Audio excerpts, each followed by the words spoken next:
Jadi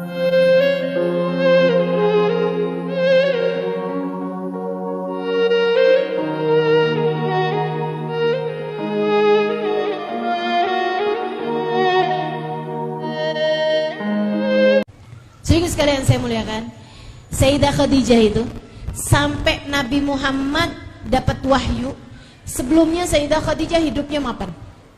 Semua ada. Makanan apapun yang dia kepengen ada.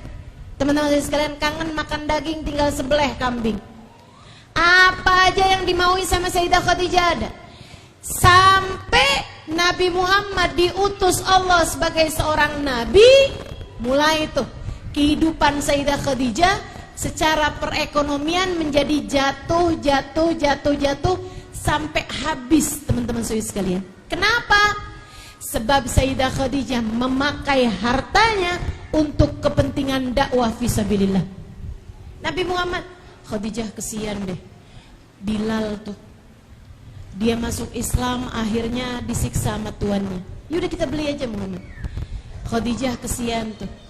Budak ini karena masuk Islam dia disiksa sama tuan. Beli Muhammad, beli. Teman-teman saya sekalian, hartanya habis dipakai buat dakwah Sayyidah Khadijah ini. Sampai kemudian datang masa-masa paling sulit, diboikot Sayyidah Khadijah dan tentu saja baginda kita Nabi Muhammad SAW. Sampai-sampai nggak ada orang bisa beli dagangannya Sayyidah Khadijah, dan Sayyidah Khadijah nggak boleh beli dagangan orang. Gimana tuh? Sampai akhirnya jadi nggak ada artinya apa-apa. Sampai habis Sayyidah Khadijah. Tinggal di pengasingan teman-teman. Sayyidah Khadijah bercerita, kuntu amshi amyalan. Saya tuh sampai mesti berjalan bermil-mil jauhnya, berkilo-kilometer jauhnya. Buat apa? Buat nyari daun-daunan hijau untuk mengganjal lapar saya. Sampai Sayyidah Khadijah, banyak orang yang kadang-kadang berhasil ngasih makanan kepada Sayyidah Khadijah. Apa yang dilakukan? Sayyidah Khadijah akan memberikan makanan tersebut buat Nabi Muhammad SAW. Nabi duluan yang makan, nanti sisanya Sayyidah Khadijah yang makan. Itu pun juga Nabinya nggak ngajakin Ustazah buat Sayyidah Khadijah makan, ngajakin, tapi Sayyidah Khadijah sengaja makannya dikit-dikit biar Nabi Muhammadnya makannya kenyang. Kenapa gitu? Li ajlillah, untuk Allah Subhanahu wa ta'ala dia berbuat seperti itu. Ditaruhnya batu mengganjal lapar beliau yang sudah tak tertahankan itu. Jalan bermil-mil nyari daun-daunan hijau. Sampai kata Sayyidah Khadijah, saya sampai ngerasa kalau gigi-gigi saya semakin hari semakin tajam karena kebanyakan mengunyah daun-daunan. Beliau sampai cerita, saya sampai perhatikan ternyata kalau kita makan daun-daunan hijau itu sampai mohon maaf keluarnya itu nggak kuning lagi teman-teman, kayak keluarnya kotorannya kambing. Luar biasa perjuangan wanita yang satu ini. Untuk Allah ia berikan segala yang dia punya. Sampai Nabi Muhammadnya merasa malu di masa pengasingan itu. Dan ini masa-masa terakhir hidupnya Sayyidah Khadijah. Usia beliau udah 65 tahun teman-teman waktu itu. Itu ada masanya tuh, Sayyidah Khadijah tuh udah mulai mau tidur. Tidurnya tuh di lembah Abu Thalib, di pengasingan. Itu rumah ala kadarnya dibangun di sana. Kemudian tidur tuh kalau malam cuman ada lapisan kain yang sudah sangat usang dipakai tidur untuk mereka berdua itu ya. Sayyidah Khadijah tuh pernah satu waktu udah mulai kayak agak mau tidur, mau ketiduran gitu, tapi karena lapar juga yang memang luar biasa membuat beliau nggak mudah tidur. Nabi duduk, dipandangi wajah istrinya yang sekarang sudah tua renta dan berkeriput di mana-mana. Kelihatan bahkan lebih tua dari usia yang sesungguhnya. Dia bilang, ya Khadijah, inni astahi minki. Saya malu padamu Khadijah. Sayyidah Khadijah langsung duduk, pandangin wajah suaminya, kemudian berkata, kenapa kamu harus merasa begitu wahai Rasulullah? Khadijah, Aku dulu menikahimu sedangkan kamu adalah perempuan kaya raya. Sekarang bahkan kutuk makan sehari-hari saja kamu begitu susah, Khadijah. Kamu dulu waktu saya nikahi perempuan yang sangat cantik jelita. Sekarang bahkan tinggal tulang berbalut kulit lebih tua daripada usia yang semestinya. Maafkan aku, Khadijah. Aku dulu menikahimu, kamu adalah perempuan yang sangat mulia, dimuliakan oleh kaum kita. Sekarang keadaanmu menjadi seperti ini, wahai Khadijah. Kamu begitu menjadi dihinakan oleh kaum kita. Sayyidah Khadijah tersenyum, kemudian berkata, jangan pernah merasa begitu, wahai Rasulullah. Kamu harus tahu, sejak aku memutuskan untuk menikah denganmu, telah kujadikan hartaku, tenagaku, hidup matiku, nyawaku, semuanya aku persembahkan untukmu, wahai Rasulullah. Nyari ridho Allah.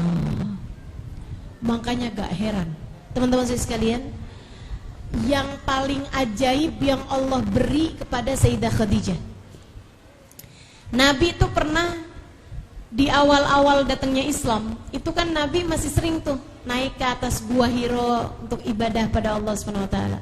Sayyidah Khadijah kalau Nabi Muhammad naik, ya udah dibekelin gitu makanan untuk berhari-hari di sana. Satu hari ketika Nabi ada di Gua Hiro, Sayyidah Khadijah kangen, pengen makan bersama. Apa yang dilakukan Sayyidah Khadijah? Dia masak makanan-makanan kesukaan Nabi, dibungkus, kemudian beliau bawa makanannya tersebut naik ke atas gua. Padahal waktu itu Sayyidah Khadijah tuh masih punya banyak pelayan. Bisa aja kirim pelayannya, bilangin dong sama Muhammad, saya kangen makan dong kita di rumah. Kerjaannya di gua mulu. Gak gitu, beliau sendiri yang naik ke atas. Saat beliau lagi bawa tuh susah-susah bawa makanan, karena Gua Hiro tuh di atas gunung, teman-teman. Saya beberapa tahun yang lalu naik ke sana, itu naiknya 2 jam, turunnya 1 jam setengah. Itu sekarang yang jalanannya udah ya lebih baik lah dari masa 1400 tahun yang silam. Segitunya aja masih susah naiknya, 2 jam naik, 1 jam setengah turun. Ini kita sih ya, kalau misalnya naik lagi kenyang, naik ke atas, sampai atas sudah lapar. Sayyidah Khadijah pengen makan sama Nabi Muhammad, bawa tuh makanannya, dibawa naik ke atas.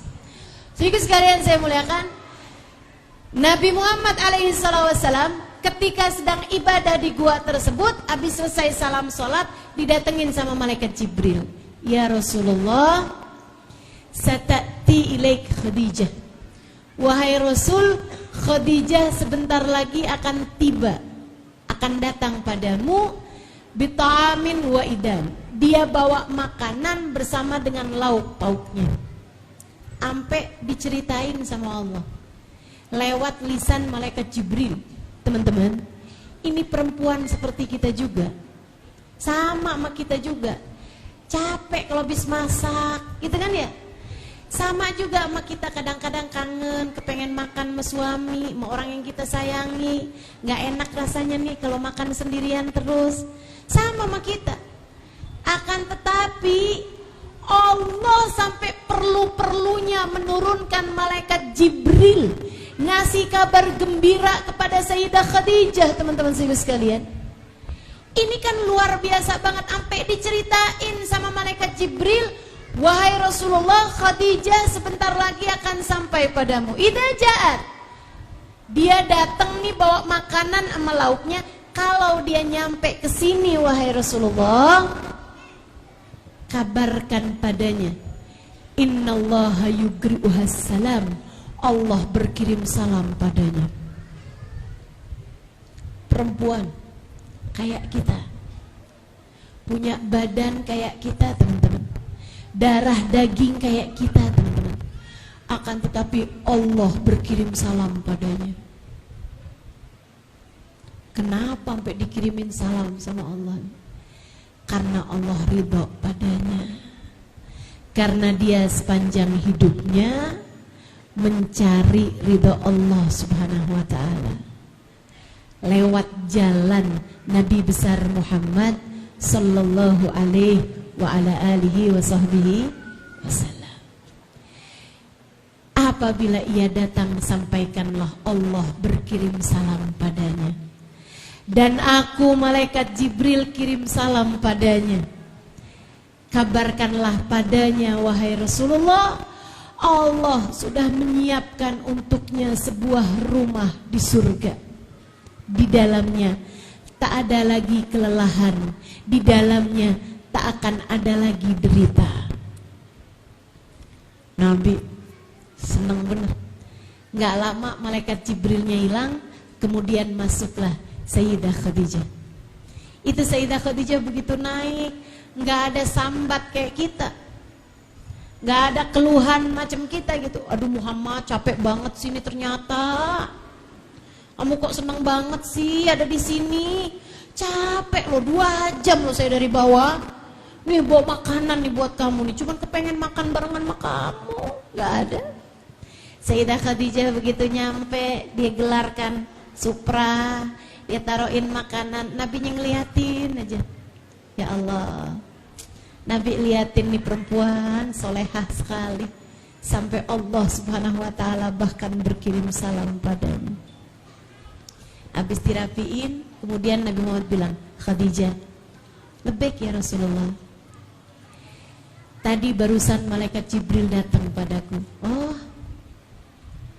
dia menyampaikan bahwa engkau akan datang kemari, bawa makanan bersama dengan lauk pauknya. Terus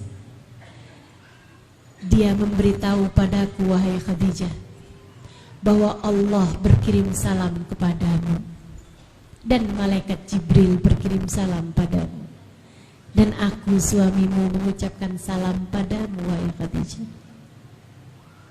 Dan Allah menjanjikan untukmu sebuah rumah di surga. Di sana tak akan ada lagi kelelahan, di sana tak akan ada lagi air mata dan penderitaan. Sayyidah Khadijah senang benar. Kemudian menjawab, Innallaha huwas salam, wa ala Jibril assalam, wa alaikassalam wa rahmatullah wa barakatuh ya Rasulullah. Ini para ulama bilang memang Sayyidah Khadijah tuh pinter bener. Beliau gak bilang, wahai Rasulullah, sampaikan salam pun pula kepada Allah, gak gitu. Tapi jawabnya, Innallaha huwas salam, Allah lah sang pemberi salam. Sebab salam itu artinya adalah keselamatan. Jadi ya Nabi Sayyidah Khadijah gak bilang, kirim salam dong sama Nabi Muhammad, sama Allah gitu, wahai Rasulullah, gak bilang gitu. Akan tetapi bilangnya, Innallaha huwas salam, Allah lah satu sang pemberi salam. Dan kepada malaikat Jibril sampaikan salamku kembali untuknya. Dan kepadamu wahai Rasulullah, semoga salam Allah serta rahmat dan berkahnya senantiasa tercurah atasmu. Keren banget kan? Teman-teman saya sekalian, yuk kita belajar banyak dari Sayyidah Khadijah. Seorang perempuan yang mampu berkorban dengan apapun yang dia punya untuk Allah, untuk agama Allah, untuk Rasulullah, utusan Allah Subhanahu wa ta'ala. Ia serahkan bukan hanya harta saja di jalan ini, bukan hanya tenaga saja di jalan ini, akan tetapi ia serahkan seluruh rasa hatinya untuk Allah Subhanahu wa ta'ala. Dia korbankan segalanya di jalan ini, jalan menuju ridha Allah Subhanahu wa ta'ala. Mari adik-adik saudaraku sekalian, jika kamu ingin hidupmu tidak pernah kecewa, mari para istri, jika kamu ingin cintamu tak akan pernah kecewa, rasa hatimu tak akan pernah dikecewakan Allah Subhanahu wa ta'ala, apa yang kamu lakukan benar-benar dihargai. Wahai para ibu, jika kamu ingin usahamu tak sia-sia, jika kamu ingin apa yang kamu lakukan dihargai sebagaimana mestinya, jangan pernah melakukan sesuatu karena berharap cinta manusia. Lakukanlah apapun berharap cinta Allah Subhanahu wa ta'ala kepada dirimu. Berharaplah Allah memandangmu dengan pandangan penuh cinta. Berharaplah Nabi Muhammad menyayangimu, Nabi Muhammad mencintaimu dan berkenan untuk memberikan syafaatnya kepadamu. Cinta Allah dan cinta Rasulullah selalu menjadi alasan yang cukup untuk kamu berbuat apapun.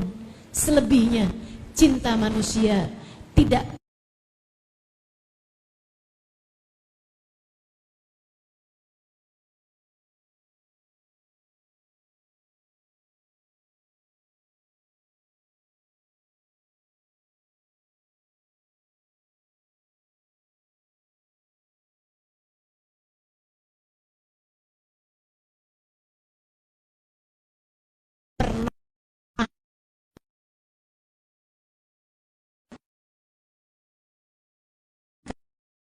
Sampaikanlah rumahmu karena Allah Subhanahu wa taala. Sampaikan selama kamu menyapu gitu, kamu bilang ya Allah, saya menyapu rumah saya karena saya ingin mengamalkan firman-Mu, innallaha yuhibbut tawwabin wa yuhibbul mutatahhirin. Allah suka kepada hambanya yang selalu bertaubat. Allah suka kepada hambanya yang suka membersihkan dirinya, membersihkan apapun yang dia miliki. Allah suka kebersihan, teman-teman. An-nadhafah minal iman. Nabi Muhammad pun suka hal-hal yang seperti itu. Nabi Muhammad bersih. Maka ketika kamu membersihkan rumahmu, saya umat Nabi Muhammad, saya melaksanakan perintahmu untuk bersih-bersih. Ya Allah, saya hanya bisa membersihkan halaman rumah saya. Saya hanya bisa membersihkan ruangan-ruangan dalam rumah saya. Akan tetapi Engkau yang bisa membersihkan hati saya. Bersihkanlah hati saya ya Allah. Bersihkanlah pikiran saya ya Allah. Bersihkanlah niat-niat saya dalam kehidupan ya Allah. Jangan jadikan niat saya dalam berkehidupan untuk selain-Mu ya Allah. Jadikan niat saya dalam berkehidupan adalah semata-mata mencari keridhaan-Mu. Kalau kamu lagi bersih-bersihin karak-karak tuh di kamar mandi, kerak-kerak di kamar mandi, kotoran-kotoran yang bandel, inget-ingetin, ya Allah pastiin nih ada dosa saya juga yang modelannya kayak begini nih, susah dibersihinnya. Ya Allah, ya Allah, sebagaimana saya tetap mengusahakan membersihkan kerak-kerak kotoran di kamar mandi saya, ya Allah bersihkanlah kerak-kerak kotoran dan pikiran yang selama ini mengotori pikiran dan hati saya. Gitu. Jadikan urusanmu dalam berkegiatan apapun mencari Allah Subhanahu wa taala, sang cinta sejati. Saudaraku sekalian, kalau kamu melakukan itu, kamu gak akan pernah kecewa. Kamu lagi mandi, kamu nyarinya itu dengan mandimu bukan mau nyari biar saya cantik, biar orang ngelihat saya senang. Jangan. Saya mandi untuk nyari ridha Allah Subhanahu wa taala. Biar saya beribadah dengan semangat. Biar saya mengerjakan apapun dengan enak nih. Saya mandi karena nyari ridha Allah Subhanahu wa taala. Teman-teman saudaraku sekalian yang saya muliakan, kamu pakai baju, jangan nyari yang saya kalau pakai baju ini cantik enggak ya? Tapi nyari, saya kalau pakai baju ini Allah ridho enggak ya? Allah mau enggak saya pakai baju kayak begini? Mana nih yang paling pantas nih? Yang paling Allah sukai buat saya pakai yang mana nih? Allah terus teman-teman sekalian, kayak Sayyidah Khadijah. Kayak Sayyidah Khadijah.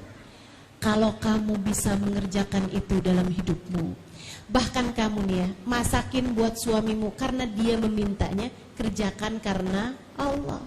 Jadi di saat suami kamu bilang, nih nasi gorengnya nggak enak nih, saya mau beli aja deh yang di perempatan sana. Kamu nggak kecewa karena kamu bikin nasi goreng tersebut bukan buat suamimu kok, tapi karena Allah. Ya udah, kalau kamu nggak mau makan, kita yang cobain, enak, saya aja yang makan. Pahalanya udah ketulis teman-teman, pahalanya udah ketulis. Saya kasih tahu kepadamu atas nama cinta. Atas nama cinta. Karena saya cinta sama umat Nabi Muhammad SAW. karena saya sayang kepadamu, hamba-hamba Allah Subhanahu wa ta'ala. Saya sampaikan kepadamu sebagai bagian akhir dari ucapan saya ini, teman-teman sekalian. Nasihat saya yang terakhir kepadamu, jangan berharap banyak dari manusia. Jangan berharap apapun dari dunia. Kamu nanti rentan kecewa. Kamu nanti hatimu rapuh kecewa terus-terusan. Akan tetapi kerjakan sesuatu hanya karena Allah dan bergantunglah penuh kepadanya, dan lihatlah bagaimana Dia akan menerimamu bersama dengan segala kekurangan-kekurangan yang ada pada dirimu. Kamu, teman-teman, ketika kamu mencintai Allah dan dicintai Allah Subhanahu wa ta'ala, Allah akan membahagiakanmu dunia sebelum kelak Allah akan membahagiakanmu di hari akhirat nanti.